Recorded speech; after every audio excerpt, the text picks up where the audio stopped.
Boa tarde, senhoras e senhores presentes, deputados, deputadas.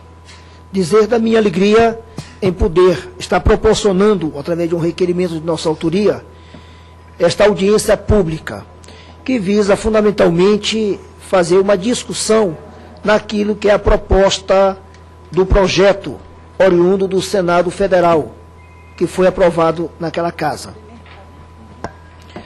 E nós produzimos um relatório no projeto que proporciona nos meios de comunicações rádio de 6 da manhã às 18 horas e televisão das 18 às 22 horas. A proposta do Senado é de 30% para ser reservado para a cultura regional, a cultura local. E após a gente analisar o projeto, a gente estudar o projeto e preparar um relatório, e não é só um projeto, são vários projetos onde estão anexados. A gente propôs um relatório, mas a gente foi procurado por vários representantes das emissoras de comunicações do país, e a gente atendeu a solicitação de propor uma audiência pública.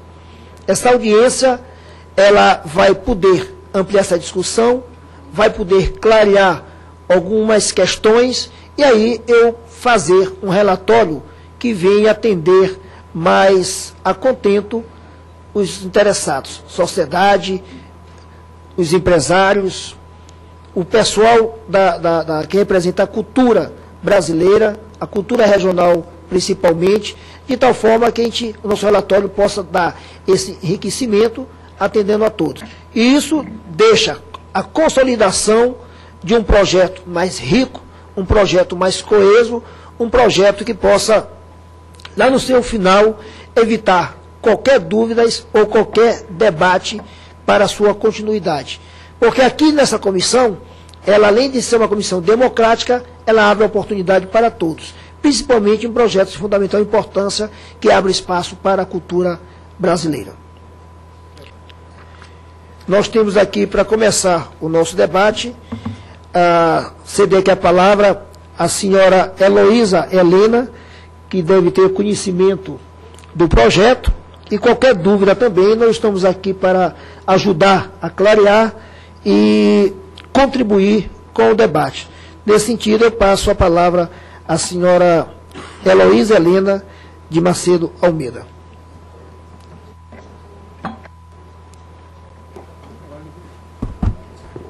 Bom, boa tarde a todos. Inicialmente, gostaria de cumprimentar a deputada Fátima Bezerra, presidente dessa comissão, cumprimentar o deputado Pinto Itamaraty, a quem devo agradecer pelo convite, pela oportunidade de aqui estar representando a Associação Brasileira de Radiodifusores. Passamos a palavra ao senhor Tonete Camargo. Deputado Pinto Itamaraty, nós queremos agradecer a oportunidade de debater um tema tão relevante e tão importante. Meus queridos companheiros de mesa, que esse debate é um debate fundamental. E ele é um debate que precisa evoluir, porque eu costumo dizer que não se discute com a Constituição.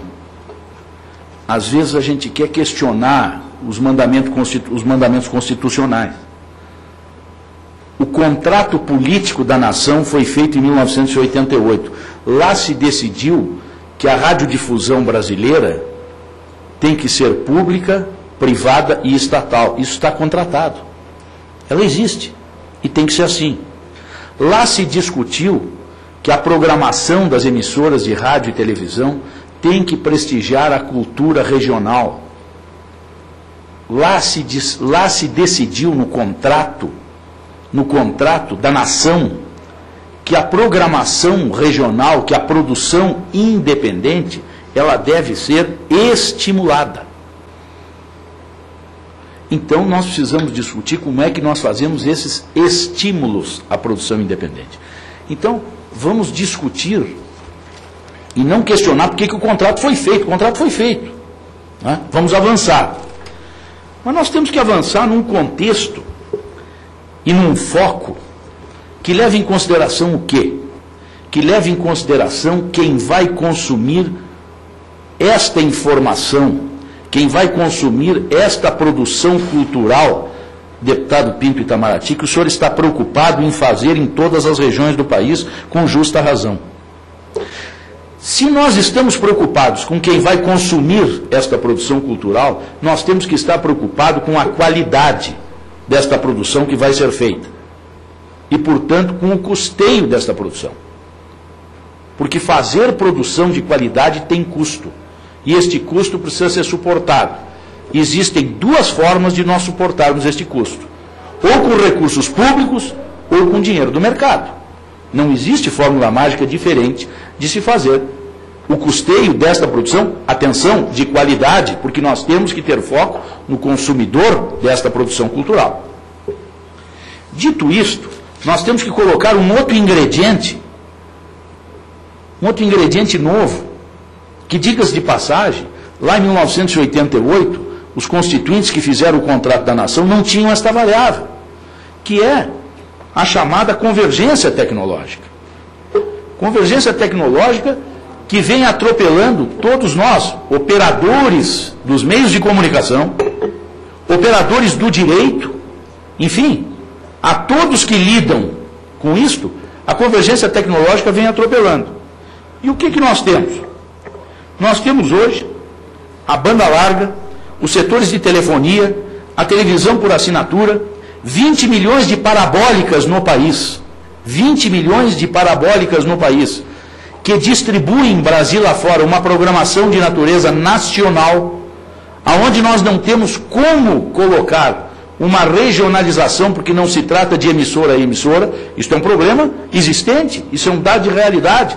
E nós vamos dizer agora, não, vamos simplesmente desligar as parabólicas brasileiras. Nós não podemos fazer isso com 20 milhões de parabólicas existentes nos países, nos mais recônditos rincões do Brasil. Muitas vezes em lugares onde a TV aberta não chega, por questões de natureza tecnológica, geográfica, nos rincões longínquos da Amazônia.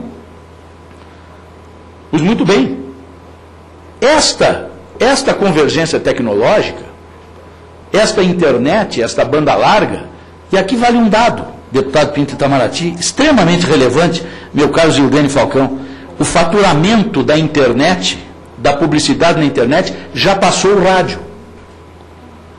Então, quando nós ficamos imaginando colocar a obrigatoriedade de determinada cota de programação para o rádio, imaginando que a internet não existe, não, a internet é outro fenômeno, quer dizer, a voz na internet, a música na internet, a programação na internet, isso é outra coisa, isso deixa para lá.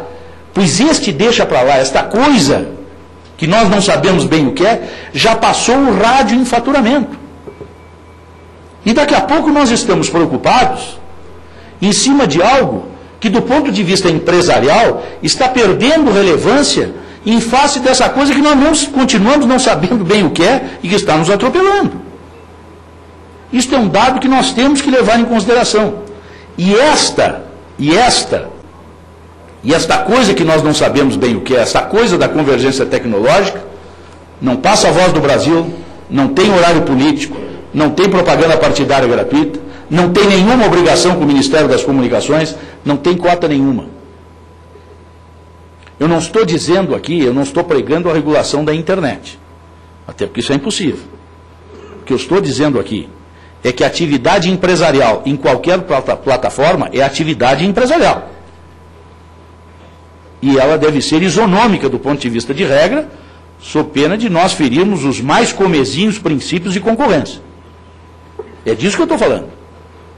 E acho que se nós estamos trabalhando em cima de determinação, de regulação de atividade para fomentar a produção cultural regional, restringindo a liberdade de criação, né, determinando como deve ser feita a criação cultural, nós temos que fazer isso em todas as plataformas. Notadamente, se nós estamos restringindo de determinada plataforma que perde mercado em relação a outra. Né? Acho que nós devemos levar isso em consideração. Digo mais, as novas plataformas, que hoje são realidade no mundo, e no Brasil também, não têm a menor preocupação com a cultura regional. A menor preocupação com a cultura regional. Acho que devemos sim deitar o olhar sobre essas novas plataformas e não sobre as tradicionais plataformas de 1962, data do velho Código Brasileiro de Telecomunicações. Pois muito bem. Voltando, o modelo de televisão brasileiro, por exemplo, é um modelo que se consagrou especialmente depois de 1970, com o advento da transmissão via satélite, portanto, da transmissão ao vivo, né? Me advirta, senhor presidente, quando eu estiver chegando meu tempo, senão eu vou falando. Fala-se de um novo modelo de televisão no Brasil com o advento do satélite. Qual é o modelo? Do modelo federativo. Do modelo onde nós temos a transmissão para todo o Brasil de cultura e informação de natureza nacional, regional e local. Porque é assim que as emissoras são concebidas no Brasil inteiro. Pois muito bem, este modelo federativo trata de levar a todo o Brasil programação nessas 3 escalas. E isto visa garantir a plena qualidade, ou tenta garantir a plena qualidade de programação e viabiliza a produção de programação em todos os entes federativos. Esses conteúdos isoladamente postos não seriam viáveis. Eu imagino que se nós tivéssemos hoje uma emissora, e eu venho de um estado, né, o Rio Grande do Sul, onde a programação local é muito grande, se faz muita programação local e muita programação regional.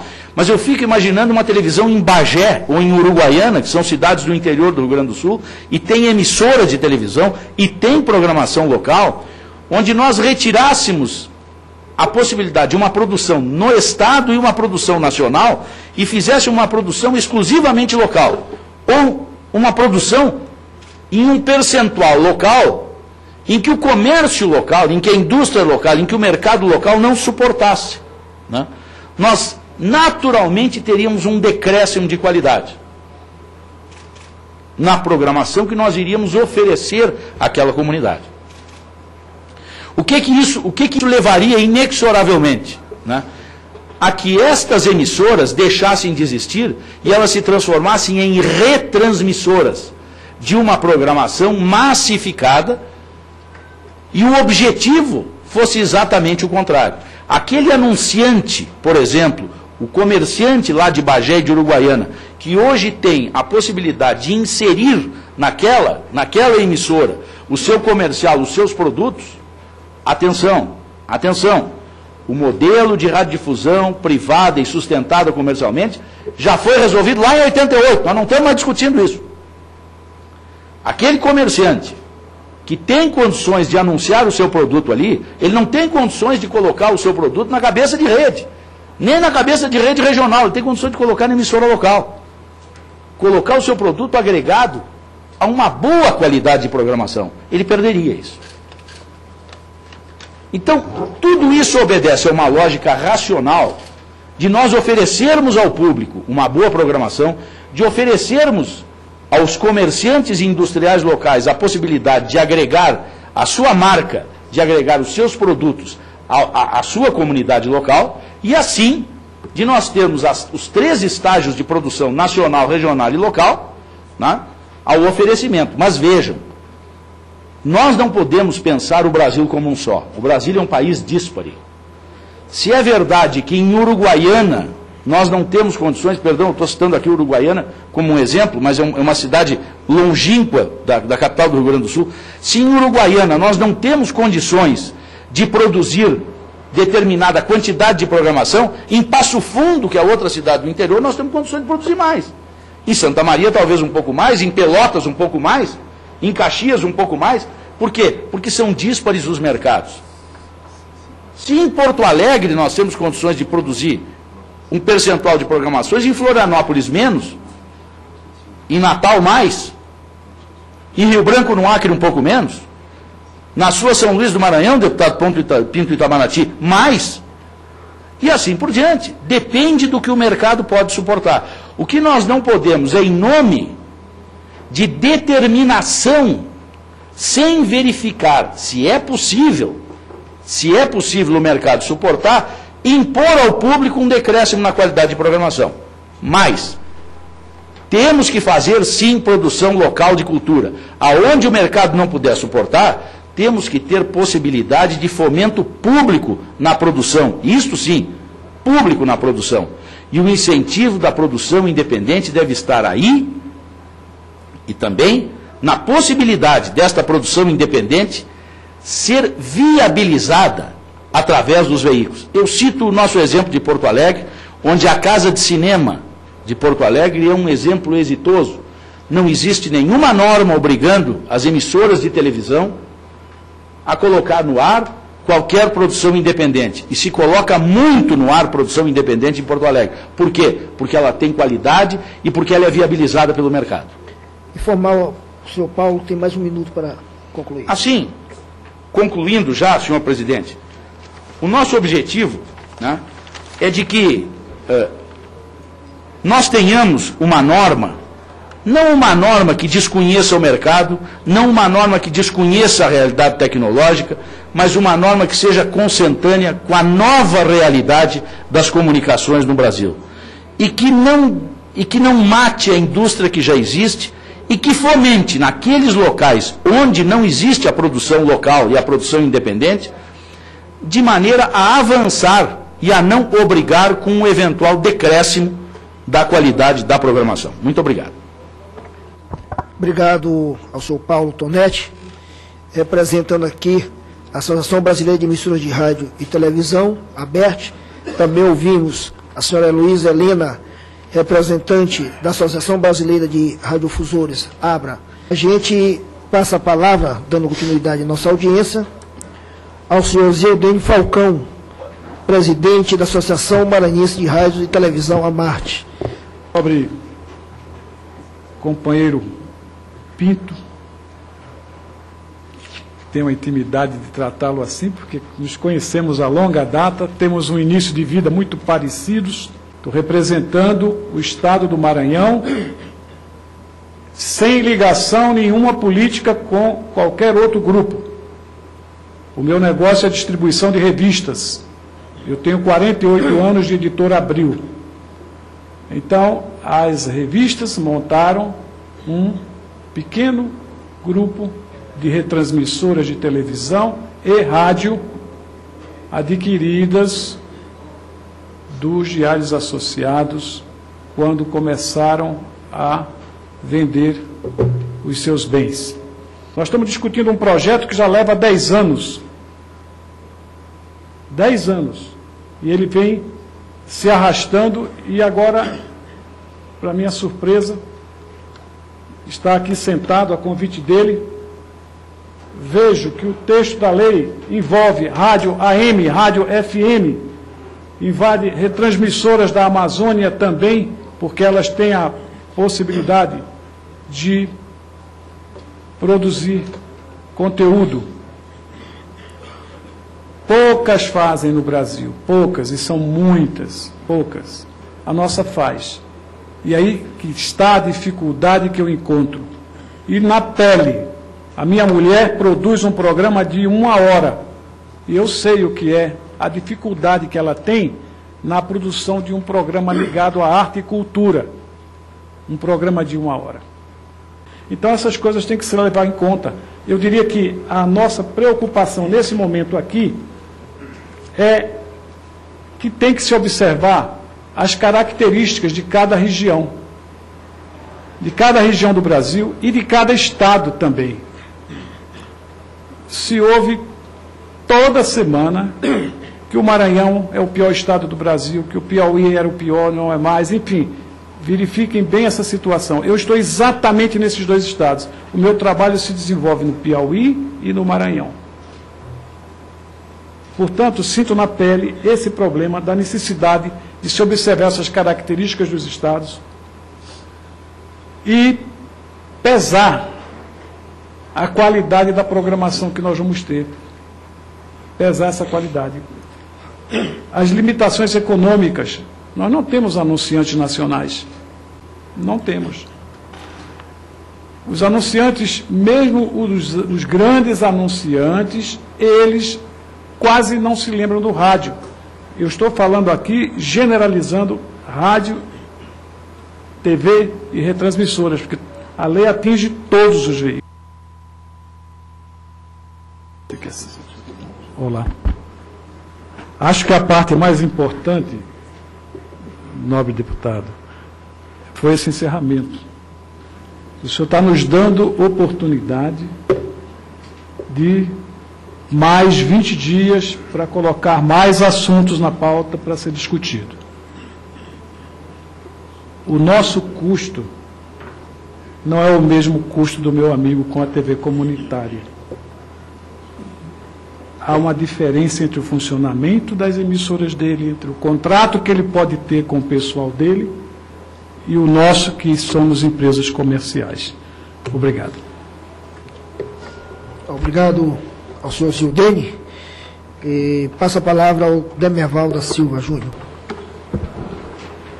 Queria agradecer novamente ao deputado Pinto Itamaraty pela oportunidade do Ministério se expressar aqui nessa comissão. Em breve faremos uma consulta pública à sociedade para ouvir a opinião da sociedade sobre diversos temas relativos a esse marco legal. E dizer que o Ministério das Comunicações está aberto, está disponível para conversar com as diversas comissões sobre esse tema específico e sobre outros temas ligados à comunicação social. Obrigado. Obrigado, o Demerval, e dizer a todos os palestrantes que as suas colocações irão enriquecer bastante o nosso relatório. E os deputados aqui ausentes que também têm contribuído e vão contribuir muito, muitos estão acompanhando essa audiência que está sendo ao vivo, e muitos pegarão a gravação também para poder se instrumentalizar e a gente voltar ao debate com toda a comissão completa. As audiências, elas visam isso, ampliar o debate, proporcionar essas discussões para que os deputados possam ampliar ou modificar ou incluir ou excluir algo nos seus relatórios que seja importante para todos. Agradecer, antes de encerrar, a deputada Fátima Bezerra, presidente dessa comissão, que tem dado grande oportunidade aos deputados para enriquecimento dos debates, seja na área educacional, seja na área cultural. Os membros dessa comissão têm contribuído bastante com os projetos. Agradecer os deputados que aqui estiveram, em especial o deputado Bruno, presidente da Comissão de Ciência e Tecnologia, o deputado Zalcir, o deputado Tiririca, e outros que estiveram aqui no começo, que estão nesse momento em outras audiências importantes, tanto na Comissão de Ciência e Tecnologia, como na Comissão também de Cultura, que agora está sendo debatido também ações importantíssimas. Ao encerrar os trabalhos, agradeço a presença de todos, em especial dos senhores convidados, e comunico aos senhores deputados que será realizada as seguintes reuniões. Reunião ordinária deliberativa, quarta-feira, amanhã, portanto, dia 9, às 10 horas, neste plenário 10, para apreciação e votação das emendas apresentadas ao projeto de lei do Plano Plurianual, PPA, para o período de 2012 a 2015. Projeto de lei número 29/2011 e o 29/2011. Reunião extraordinária também nessa comissão, quarta-feira, às 11 horas, neste mesmo plenário, para tratar assuntos constantes da pauta número 40/2011. Reunião ordinária da audiência pública, quinta-feira, dia 10, às 10 horas, neste plenário também, aqui da Comissão de Educação e Cultura, para debater sobre a produção nacional de documentários de curta-metragens, atendendo ao requerimento número 89/2011 da deputada Alice Portugal, aprovado em 10 de agosto de 2011.